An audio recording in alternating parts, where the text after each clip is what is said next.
Donovan Mitchell and the Cavs know the history of teams down 3-0, and it's not good. They're 0-163. Jeez. Can Evan Mobley and Cleveland win at home and avoid a sweep? Or will Jalen Brunson and the Knicks continue their torrid roll? They've won 10 in a row. One more win for Cat and company, and they're in the NBA Finals. It's Game 4 of the Eastern Conference Finals on ESPN. I love that.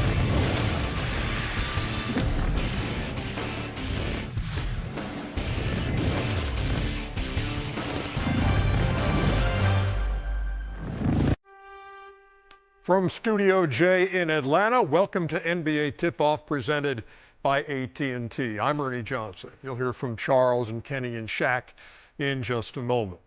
But first, we pause and consider this day on the calendar. Valor. Not a word you hear or use every day. But on this day, Memorial Day, it is spoken with reverence, with a solemn dignity. And at the same time, it is celebrated with gratitude. Because on this day, we honor the fallen. Those men and women in our nation's armed forces whose valor, that courage in the face of great danger, took them into battles from which they would not return. Memorial Day brings back memories of my father, the Marine. He made it home from the Pacific in World War II safe and sound. He was able to enjoy a life of nearly 90 years as a husband and father and grandfather. And oh, how he relished those reunions with his Marine Corps buddies. But what this day also brings to mind is the memory of just how difficult it was for my dad, even decades later, to speak of his childhood friends who served just as he did, but never came home. Shoot, they were kids, a lot of them, who never had the chance to live life to the full. That's who we pay homage to on this day. We owe them, all those who have given their lives on battlefields around the world, every ounce of gratitude we can muster for their sacrifice and for their valor.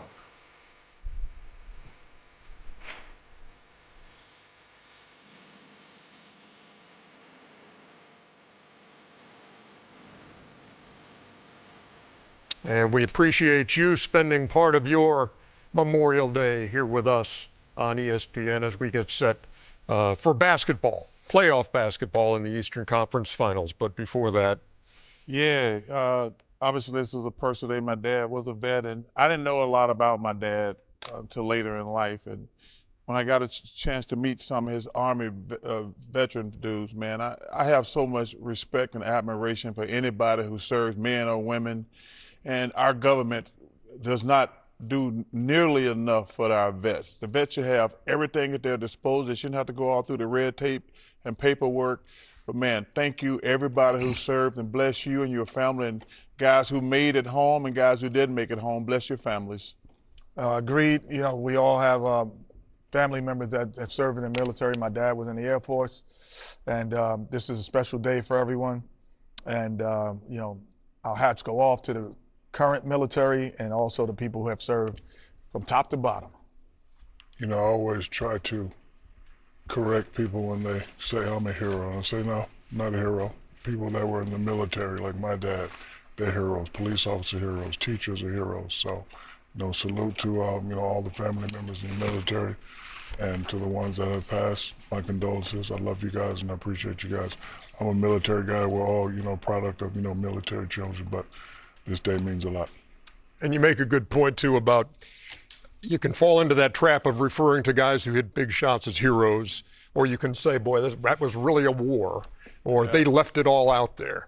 But like teacher, I always say, you know how I feel about teachers and firemen and policemen and anybody who's in the service. I always say those are at the top of my list. If you're a teacher or a fireman or policeman or somebody in the service, you're a hero. Yeah.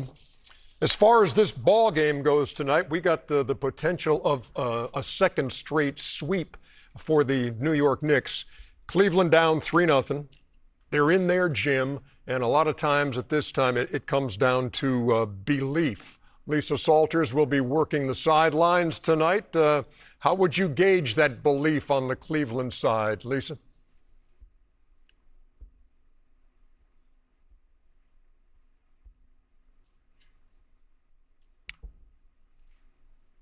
we're just waiting, dramatic pause, for Lisa to appear at Rocket Arena and talk about the belief the Cleveland Cavaliers may have.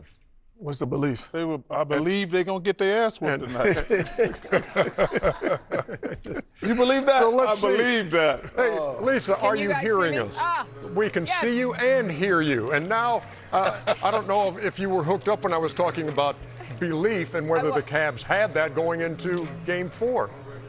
Yes, Ernie. Well, the Cavaliers are all still saying the right things about how they still have belief in this team, belief in what they're capable of. Kenny Atkinson said before yesterday's film session, he asked guys to speak up and say why they still have belief, and he told them keep it real, no fluff, just facts, be honest. He said guys had great answers, like they believe because they had success against the Knicks before.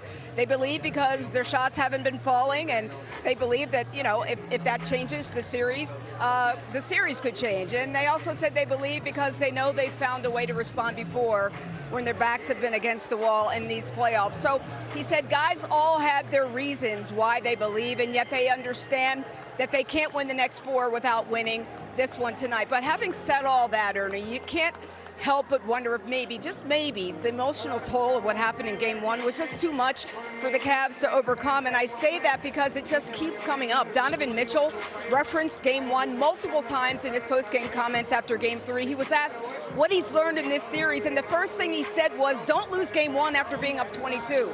If I learned one thing, it would be that. That was the very first thing he said, and he went on to say, but it happened, and now we have to find a way to get back from 0-3, something that we know has never been done before in the history of the NBA playoffs. So while the Cavaliers aren't looking for excuses, and rightfully so, they've been saying that they've moved past Game 1 right after it happened, but maybe the damage had already been done. Again, though, Ernie, the Cavs say they still believe. Donovan Mitchell also said we have another opportunity tonight to get Game 4, and then we can go on from there. But just listening to you guys and listening to Shaq and Kenny, I don't know. Do you guys believe that? That was going to be my next question, as a matter of fact. Thank you very much for the report. It was worth the wait. Thank you, Lisa. It's a hard thing to define. And you know, I guess maybe if you're a player, you can say you believe, but do deep down inside. Man, the Cavs going home tonight. They don't believe But I'm it. talking about the guys wearing those uniforms. Deep down inside. Deep down, they know they're going to get their ass whooped tonight. Deep down. Ernie. Easy, huh? Easy. Wow. Well, first of all, they got to come out and play with some energy. They can't quit from the beginning. But they know, and she said it, they haven't gotten over Game 1. Why are you talking about Game 1 basically almost a week later? This team, I've seen desperation.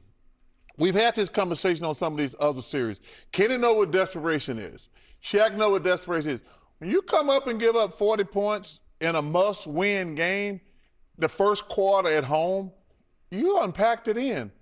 Because 40 points, Ernie, at home? 37. Okay. Thank you, Kenny. Round it off, fool. Thank you. Yeah. You round up. I didn't say you didn't. I just said it was 37. You can't give up 37 points. You know what was funny about that, and I'll get to you 1 second, Shaq. And here's the thing. You mentioned desperation, but when Karl Anthony Towns was doing the end of quarter interview with Lisa Salters in Game 1, he said, we need to play more desperate. Even though they were up 37-27 at the time, they were the team talking about desperation. And that's why they're up 3-0. You talk about the word belief. I'm an expert at being at this point in the series, being down 0-3. Belief. All 15 guys have to believe that they can win. And I guarantee you all 15 guys on that team do not believe. You're going to have 1 or 2 guys saying, hey, I'm going to go get mine tonight so people can't say it's my fault. But the other 13, they don't really believe, and it shows that. So, like Chuck said, they don't play with desperation. If they don't play like they want to win. They may come out with, with the fake I believe in 3 quarters. That's exactly right. But, that fourth quarter is going to be, the real true test. And, I'm concerned with the Knicks because, Kenny and I and Chuck have been at this moment. I don't want to think ahead. Because if I win this game tonight, it's going to be so, sometimes you can get like super, super excited and then you can mess up and then you can give the other team a chance to win. So the Knicks have to be careful and the Cavs have to come out and play with some type of desperation. Yeah. But I'm with Chuck. It's over. Listening to, there used to be a commercial that used to end with, a mind is a terrible thing to waste. Yes. And so I also United Negro College Fund. Negro College Fund. And your dad used to say it to you all the time. And your brother he said you sit next to people a lot of times that happens to. But honestly, we used to talk about that, saying is like, because when you have so many people telling you can or can't do something, then it becomes what you think you are. And the whole city of Cleveland, everyone around the media, you're hearing constantly that you can't do something. Now, that is the part that internally either triggers you or makes you succumb. And we'll see if it makes them succumb, because that is the moment when everyone's against you and you see who you really, really are. But I say if this game gets down to over 10 points at any point, that's when the Knicks will just go cruise. But if it stays in that 10 or less, 9 or less, I think they have that chance to win one. And for New York, okay, you win this series. Number one, it would be a sweep twice in the same postseason, which they've never done. But if you get to the finals, the first since 1999, you think back to what their owner James Dolan said earlier this year, and that came into play ahead of Game 4. Dolan said in January, finals, it's must. I'm just curious if you can take me back then, like what did you think then? Like what did you guys think about what he said then, what that felt like, that kind of mandate? Because in the finals, it's going to get serious. I think that's the goal that we all kind of have. Obviously, it's a little bit different when the big dog says it, but that's the goal that each and every one of us have, and we're our own biggest critics. What's it going to take to beat this team? Let's start with making some shots. Let's start with getting some stops and making some free throws. I hate to harp on it, but like we were up 22, dog. Like, you know what I mean? Like, so it's on us. Analytically, we're 2 out of 3 in the expected. I don't know if you guys follow that. It was an expected score, and we won 2 out of 3. The expected score was like 1 point or 2. Us shooting way below expected, them shooting way over. And I know no one wants to hear that. I think you guys like hearing it. I know, general public, no one wants to hear that. Everyone's outcome based, and sure, I get that too. You damn skip it, we don't want to hear it. And not the general public. Ernie, Shaq, and Chuck and Kenny don't want to hear it either. Things like shot quality and effective field goal percentage and predicted points and that kind of thing. I have told you guys about that analytical BS. Yeah. If you want to get your son-in-law a job, get him a real job. Don't just get him counting numbers in the office about. Man, I hate when because I like Kenny Atkinson, but that's just. And he's been a coach of the year, as a matter of fact. He's a good coach. So the analytics. But he hasn't had a good series. Now let's get that out of the way. He hasn't had a good series. When you hear analytics like that, or analytics described that way, you know what comes to mind for me? What's that? Well, Professor O'Neill, once upon a time, pretty analytical look at gas prices and. You know what's coming. It's not coming now. Hey. It's not coming now. Roll it. I really want to know because I want to get this call, but I really want to save gas money. You're complaining about when it gets to 0, you spend 80, right? When it gets to half, you put 20. Then when it get back to half, you put 20. Yeah, but I keep stopping, putting 20 in, and it'll be 80, the same amount of gas. I'm driving the same amount of gas. The average human stops once a week for gas, right? With you only work here maybe once every 2 weeks. But 4 times 20 is 80 because I'm going to stop 4 times. No, you're not going to stop 4 times. Not in 1 week, you're not. Right, but if Wednesday it's going to be 40, and then on Fridays it'll be 40. Not 40, again. 20. Yeah. It's going to be 20. No. It's going to be 20. Not half. Half of 80 is 40. But no, listen to what I'm saying. I am. Okay. So every day, if I just no, you ain't gonna have to put gas in every day. Don't play me right now. I'm not playing. Don't play with me right now.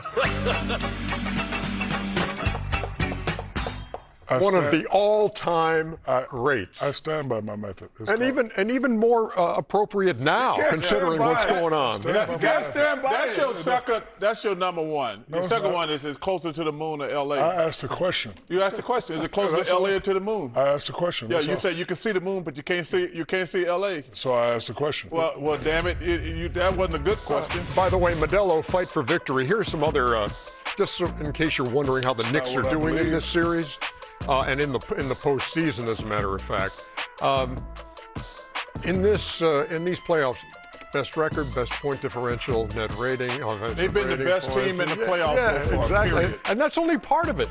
Field goal percentage, assist They ratio. have been the best team in the playoffs. All of these Rebound categories. differential, yes. Shaq, you got to give them their flowers, man. They have been the best team in the playoffs. The best team in the East or best for sure? In the East. He feels that the West, and I might Well, go. the West is gonna be favored. I would Okay, say but you this. said whole playoffs. In the You whole said the whole, no, playoffs, that's not the whole. playoffs, the Knicks no, are in playing. the East. No, Listen, I'm saying that the only West East. plays better teams. Yes, we were patiently waiting. And again, worth the wait. Hey, man. Brother, Cavs and Knicks at the top of the hour. What? But you better when we take some come of that back, damn bass out your voice when you're talking to me. the Spurs and Thunder are all tied up. Or what, Chuck?